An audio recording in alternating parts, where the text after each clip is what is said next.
નમસ્કાર, હું મનીષા ઠેસિયા, મારી યુટ્યુબ ચેનલ મોનીસ મેગેઝિનમાં આપનું સ્વાગત છે।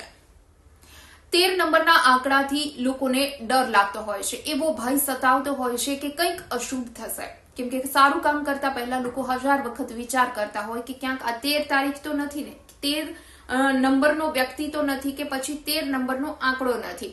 તો સવાલ એ થાય કે આ 13 નંબરના આંકડાથી લોકો આટલા બધા દૂર કેમ ભાગે છે, શા માટે તેને અશુભ ગણે છે, શા માટે તેનાથી ડરે છે? કારણ કે ન માત્ર ભારત પરંતુ દુનિયાભરના લોકો 13ના આંકડાને અશુભ માને છે, તેનાથી અજ્ઞાત ડર લોકોને લાગે છે। તો આજના આ વિડીયોમાં આપણે વાત કરીએ કે એવું તો શું રહસ્ય છુપાયેલું છે આ 13 નંબરના આંકડા સાથે, એનું શું પરિણામ છે, એનું શું કારણ છે કે લોકો 13ના આંકડાથી આટલા બધા દૂર ભાગે છે।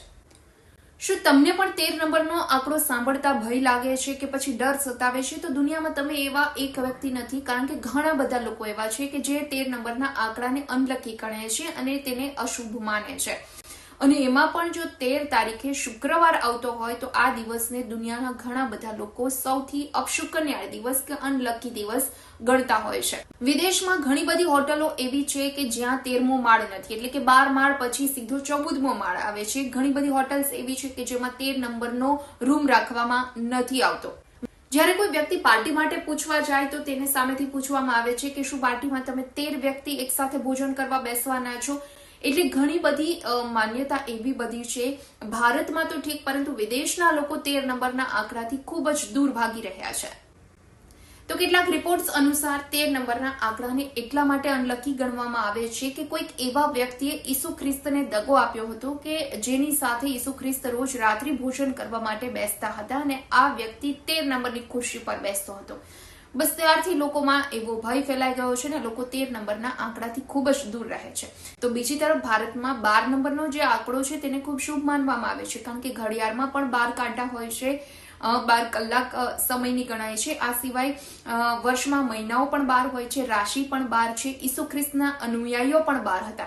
બીજી તરફ 13 નંબરને ખૂબ અનલકી ગણવામાં આવતું હોય છે ઘણા લોકોના મતે। તો મનોવિજ્ઞાને પણ 13 નંબરના આંકડાથી ડરવાને 13 ડિજિટ ફોબિયા નામ આપ્યું છે। તમે ઘણી બધી વખત કોઈ ફોરેન ટૂરમાં જાઓ તો ત્યાં કોઈ હોટલ કે રેસ્ટોરન્ટમાં જો 13 નંબરનો માળ જ ના હોય તો સમજી જજો કે આ હોટલનો માલિક છે તેના માટે 13 નંબર ખૂબ અશુભ છે। તો બીજી તરફ ઘણા બાર કે રેસ્ટોરન્ટમાં 13 નંબરની ખુરશી જ હોતી નથી। ફ્રાન્સના લોકોનું એવું માનવું છે કે ભોજનના ટેબલ પર 13 ખુરશી હોવું તે સારી વાત નથી। તો ઇટલીના અનેક ઓપેરા હાઉસમાં પણ 13 નંબરને ખૂબ અનલકી માનવામાં આવે છે। તો ઘણા બધા બિલ્ડર્સનું પણ એવું માનવું છે કે તેમને 13મો માળ વેચવો ખૂબ અઘરો પડે છે। રો હાઉસમાં પણ 13 નંબરનો બંગલો કે 13 નંબરનું મકાન વેચવું અઘરું પડે કે પછી એમાં વાર લાગતી હોય છે।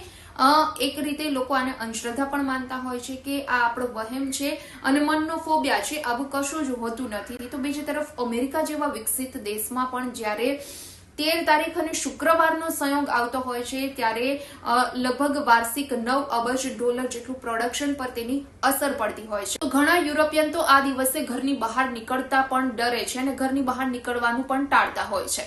તો વાજપેયીની સરકારને 13ના આંકડાની ઘણી અસર થઈ। તેની પહેલી સરકાર 13 દિવસમાં ભાંગી પડી હતી અને બીજી વખત 13મીએ રચેલી સરકાર 13 મહિનામાં ભાંગી પડી હતી। એટલે તમામની માન્યતા અલગ અલગ હોય છે। હિન્દુ કેલેન્ડર મુજબ અને હિન્દુ શાસ્ત્રમાં જે 13 તારીખ છે તેને વધારે શુભ એટલા માટે ગણવામાં આવે છે કારણ કે દર મહિનાની 13મી તારીખ હોય છે તેને ત્રિયોદશી કહેવાય છે અને જે ભગવાન શિવને અર્પિત છે। પ્રદોષ વ્રત શિવ ભગવાન માટે રાખવામાં આવે છે અને મહિનાના 13મા દિવસની રાત્રિને શિવરાત્રી કહેવામાં આવે છે। એટલે એવું કહી શકાય કે ભારત સિવાયના દેશો અને પશ્ચિમી દેશોમાં 13ના આંકડાને વધારે અશુભ માનવામાં આવે છે, તેનાથી લોકો ડરે છે અને 13 ડિજિટ ફોબિયા તેને નામ આપવામાં આવ્યું છે, જેથી લોકો 13ના આંકડાથી ક્યાંક દૂર ભાગતા હોય છે। વિડીયો પસંદ આવ્યો હોય તો લાઇક એન્ડ શેર કરવાનું ભૂલશો નહીં અને મારી યુટ્યુબ ચેનલ મોનીસ મેગેઝિનને આપ સબસ્ક્રાઇબ કરી લેશો। નેક્સ્ટ વિડીયોમાં જલ્દી મળીશું।